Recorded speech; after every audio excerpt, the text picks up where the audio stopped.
What is up, YouTube? How y'all doing?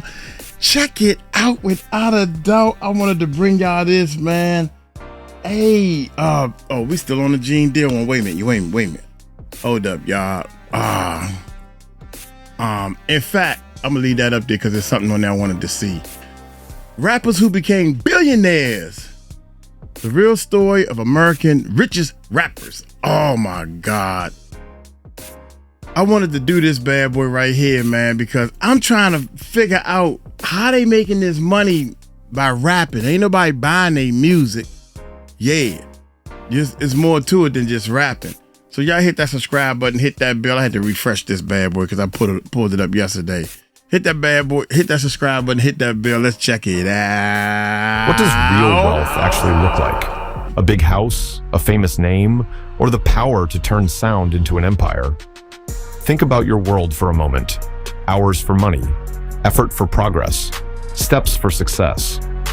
Now contrast that with another reality, where a verse becomes a venture, a beat becomes a balance sheet, and influence travels faster than currency. Because in this world, success doesn't just grow, it multiplies, quietly, strategically, repeatedly. But here's the fascinating part. The louder the lifestyle looks, the quieter the real power works. You see the diamonds, you see the mansions, you see the jets. You don't always see the machinery behind them. Yeah. Stay with me, because what you're about to watch isn't just about rich rappers. It's about how ambition becomes infrastructure and how culture becomes capital. 1. The beat that built an empire. Wait a minute already. Watch this, y'all. You don't always see the machinery behind them. Stay with me, because what this guy in the back with the beard and his hair with the beard, he looks real familiar. I'm gonna see if they're gonna show him again in a different bit. He you're look about real to watch familiar. Isn't just about rich rappers. It's about how ambition becomes infrastructure and how culture becomes capital. 1. The beat that built an empire. Capital One. What does real power look like? An office tower with your name on it, a billion-dollar balance sheet, or a voice that turns rhythm into revenue? Let me pull you in close for a moment. Think about ordinary success. A promotion, a bigger house, a better car. Now zoom out, far out, into a world where a rhyme becomes a corporation, where a hook becomes a holding company, where a beat becomes an empire. This is not just music. This is infrastructure with a soundtrack. Residences rise first, not just homes, but landmarks. Glass cliffs over cities, compounds behind silent gates, rooms that echo because they're built for scale, not sound. But here's the fascinating part. The square footage grows faster than the guest list. Space expands, trust contracts, then travel. Not boarding passes, flight crews, not terminals, private hangars, movement without friction. While most people plan trips, this life deploys them. This tells us something important. When time bends around you, power feels normal. Lifestyle becomes language. Tailored silhouettes, rare watches ticking like quiet thunder. Fashion not worn for style, but for signal. Every appearance says the same thing without words. I own my lane and the road under it. But watch closely, because the real engine sits behind the curtain. Business ventures stack like speakers, labels, brands, equity stakes, partnerships, acquisitions. Income streams layer and loop. Catalog money, licensing money, brand money, investment money. Money that arrives awake and leaves multiplied. Philanthropy enters next. Schools, scholarships, foundations. Generosity moving in public, while strategy moves in private. Public perception crowns the figure. Mogul, icon, blueprint. And yet, there's distance here. Altitude. Isolation disguised as elevation. Zoom out and the question shifts. Is the real miracle the money, or the machine built from a microphone? What fascinates you more? The sound of the success, or the structure behind it? 2. Mansions, jets, and hip-hop royalty. Jay-Z at the summit. Now raise the lens to the mountaintop. Because this is where rap wealth stops being impressive and starts being imperial. And at the summit of that mountain stands Jay-Z, not just an artist, but a blueprint for how hip-hop turns into generational capital. What does it look like when a rapper doesn't just buy a mansion, but buys positioning? City penthouses overlooking skylines like personal scoreboards, historic estates restored into modern fortresses, properties chosen not just for comfort, but for statement. While ordinary success says, I made a living, this level of success says, I built a dynasty. But here's the fascinating part. The address becomes part of the brand. Step inside and scale takes over. Private art collections, museum-grade pieces, studios wired into the home so creation never stops, and ownership never sleeps. This tells us something important. When wealth matures, taste becomes strategy. Then comes the airspace, private jets, partner fleets, priority routes, movement without friction. While most travelers plan around schedules, this world schedules around intent. Time is no longer managed, it's commanded. Lifestyle shifts from loud luxury to controlled rarity. Tailored suits, precision watches, understated dominance, no longer shouting wealth, whispering authority. Because at the highest tier, subtlety is the new flex. Public perception follows the architecture, not just rapper, mogul, not just performer, power broker. Rooms change temperature when he enters. Deals change direction when he speaks. Yet altitude brings distance. The higher the crown sits, the fewer peers stand nearby. So pause here. Because when hip-hop builds a throne instead of a stage, you have to ask, is the mansion the reward or the symbol of a much bigger game just beginning? 3. More than the music, Sean Diddy Combs and the business of expansion. Now step off the stage and into the boardroom glow, because this is where the story changes tempo. The beat keeps playing, but the real money starts arriving in silence. Okay. And standing at the center of this expansion model is Sean Diddy Combs, not just a chart presence, but a deal architect. Watch how the identity shifts. Microphone to memorandum, hook to holding company, applause to acquisition. While ordinary artists chase hits, this tier chases infrastructure. Offices replace studios. Negotiation replaces performance. But here's the fascinating part. The music becomes the marketing, not the product. This tells us something important. At mogul level, sound is the doorway, not the destination.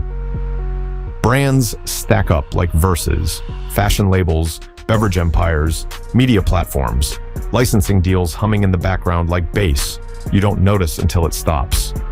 Each venture another engine. Each engine another revenue lane. Picture the contrast. Most people earn in hours. This world earns in ownership, equity slices, distribution rights, percentage points that look small on paper and enormous over time. Money arriving from shelves, streams, screens, and signatures. The lifestyle reflects the shift. Less studio chaos, more executive choreography, tailored meetings, curated circles, private dinners where conversations are measured in millions, not minutes. Public perception evolves too.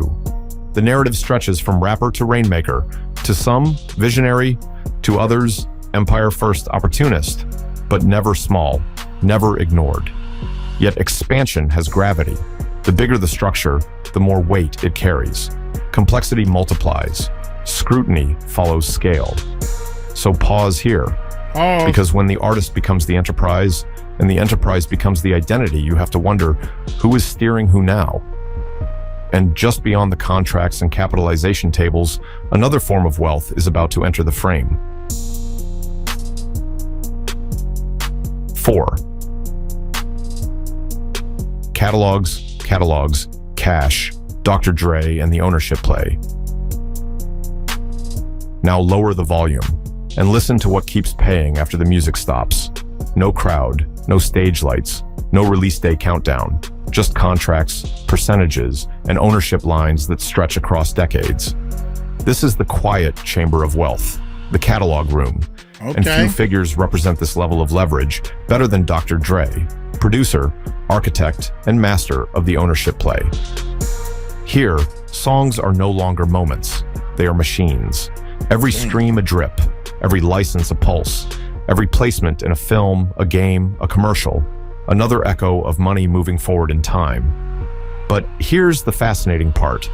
The biggest checks often come from the oldest sounds.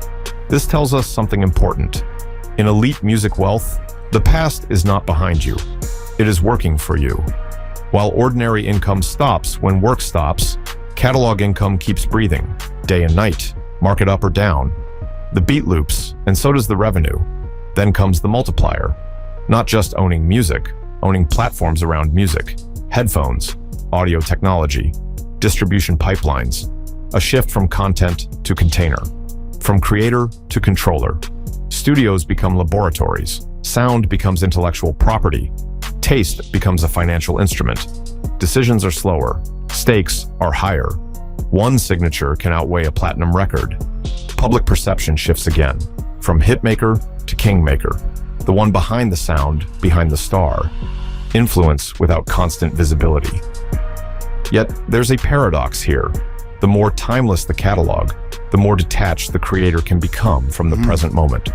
Legacy grows, while relevance must be renegotiated. So pause here.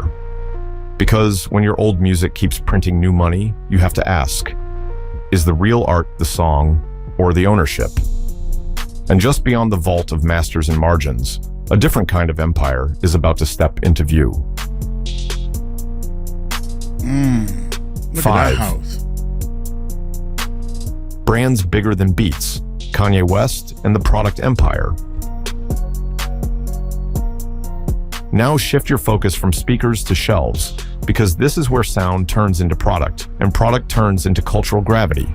Not just what you hear, but what you wear, what you line up for, what you identify with. And no figure embodies this transformation more dramatically than Kanye West, an artist who pushed beyond records into retail-scale influence. Here, the studio is no longer the only factory. Design rooms replace vocal booths, prototypes replace demos.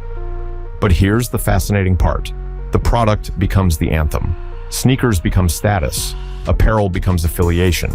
Drops become global events measured in minutes and server crashes. This tells us something important.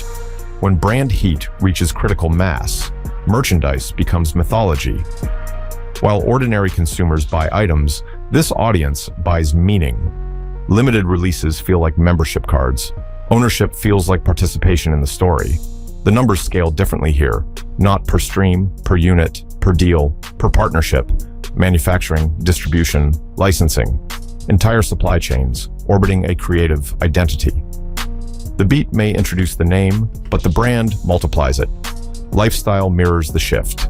Warehouses, design labs, executive sessions with fashion houses and corporate giants. The artist walks into rooms once reserved for legacy designers and tech founders, and the room recalibrates.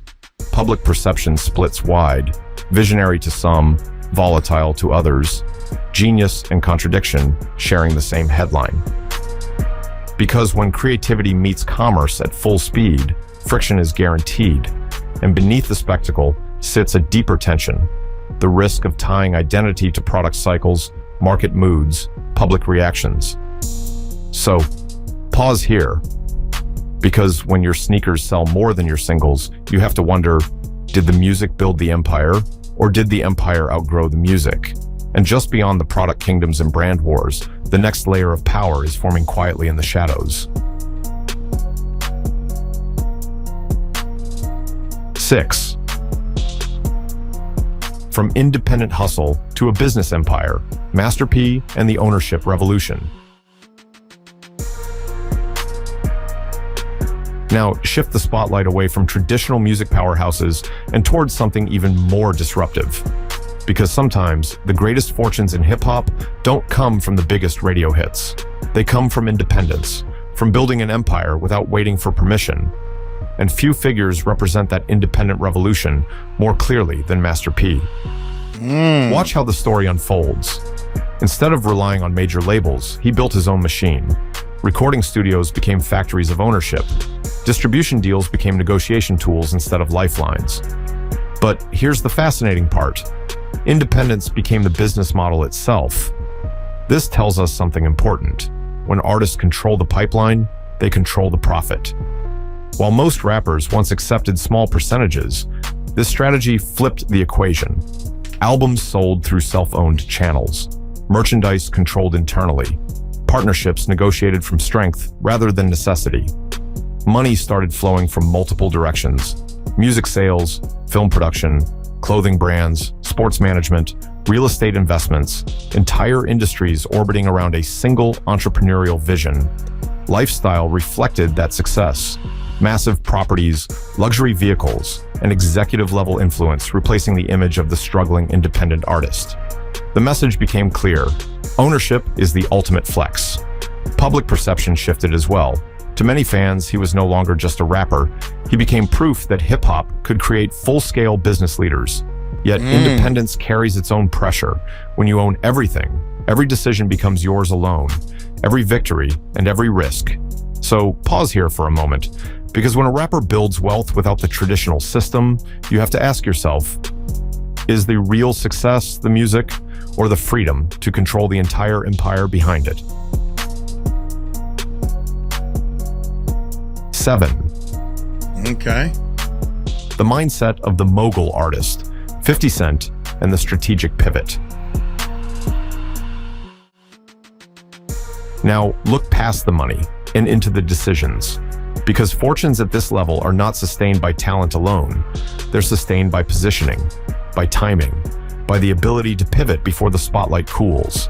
And few careers illustrate the mogul pivot more sharply than 50 Cent, an artist who treated fame not as the prize, but as startup capital. Watch the pattern closely. The first win is music, the second win is leverage. The third win is escape velocity.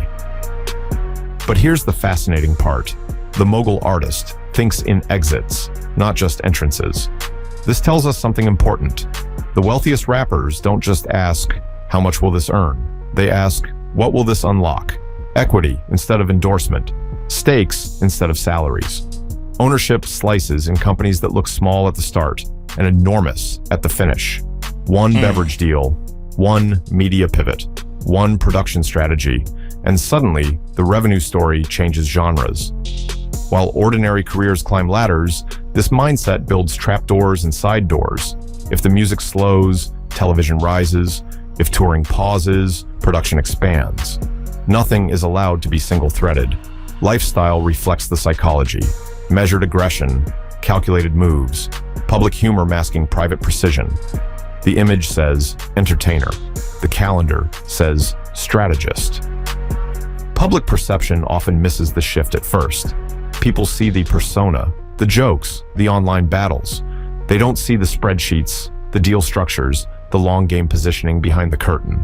And yet, this path has its own tension. Because constant pivoting requires constant vigilance. You can't drift. You can't sleepwalk. You must outthink your last success. So, pause here. Because when an artist starts thinking like an investor, you have to wonder, is the next hit a song or a strategy? And just beyond the strategy layer, the storm side of rap wealth is beginning to gather.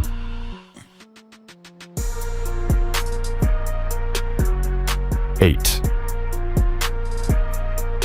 The global rap titan, Eminem, and the power of pure music dominance. Now shift the focus again, but this time away from fashion empires and boardroom deals. Because sometimes the greatest fortunes in hip-hop come from something far more direct. Not brands, not sneakers, not technology, just music at a scale so massive that it becomes an empire by itself. And few artists represent that level of dominance more clearly than Eminem. Watch how the formula changes. Instead of building wealth primarily through outside industries, this empire was built through relentless musical impact. Albums that didn't just top charts, they reshaped them. Lyrics that traveled across continents, languages, and generations. But here's the fascinating part. The machine never really stopped. This tells us something important. When an artist achieves global longevity, every song becomes a long-term asset. Streams arrive from every corner of the planet. Old records continue producing revenue decades after their release. Licensing deals, soundtracks, collaborations, and digital platforms keep the catalog alive. While most careers peak and fade, this kind of legacy compounds. The audience keeps rediscovering the music, and every rediscovery brings another wave of earnings. And then there's the business layer. Behind the scenes stands Shady Records, expanding the brand into production, artist development, and industry influence. Lifestyle, interestingly, stays more restrained compared to other rap moguls. Fewer flashy headlines, fewer luxury spectacles, yet the financial gravity remains enormous. Public perception reflects that balance. To many fans, he represents lyrical mastery. To critics, one of the most commercially powerful rappers ever. But here's the deeper insight. Because when your music continues generating millions long after its first release, you begin to realize something unusual. The wealth wasn't built only from business expansion. It was built from the sheer scale of cultural impact.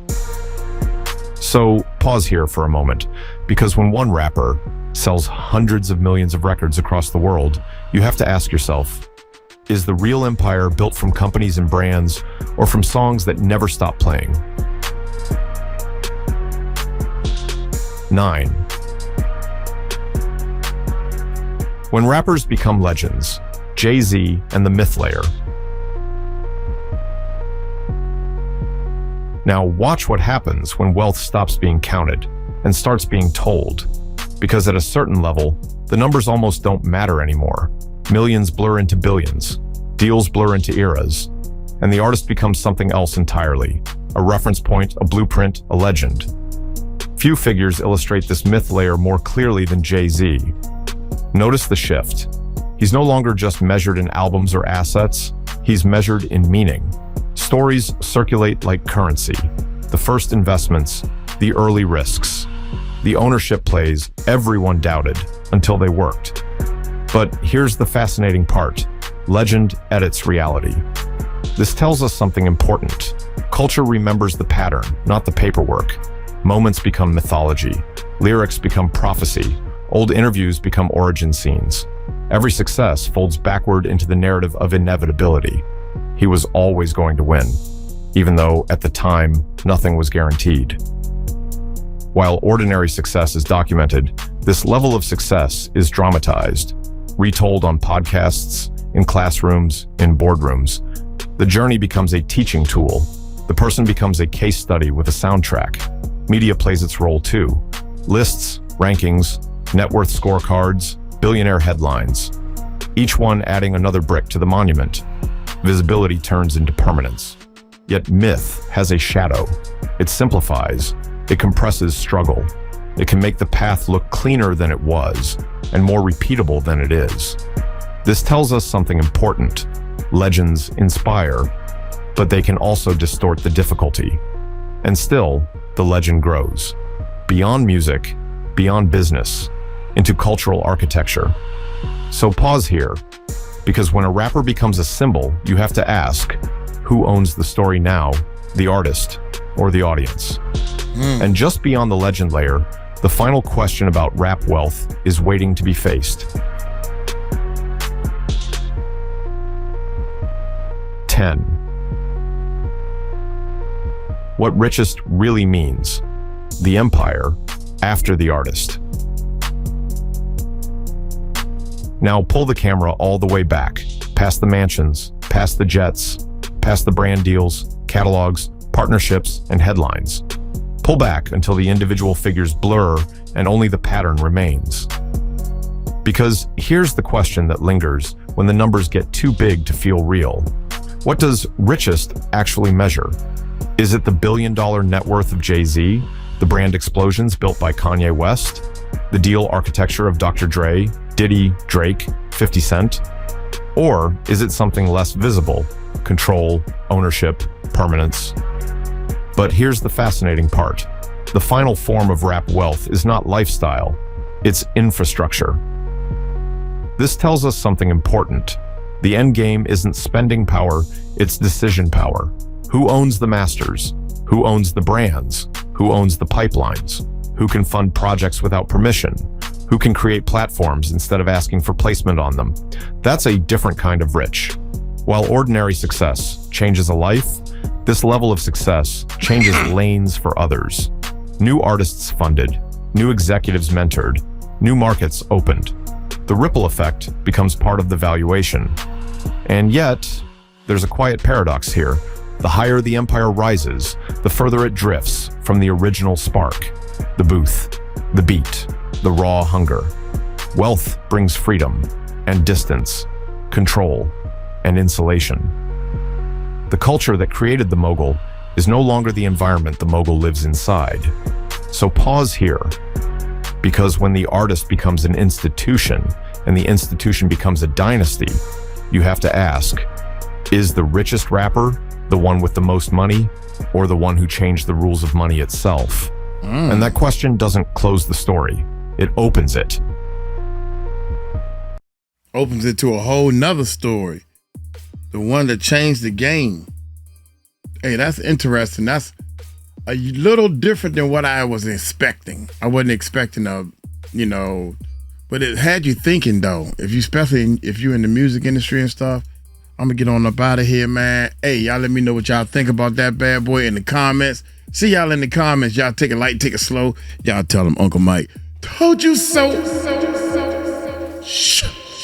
Peace out.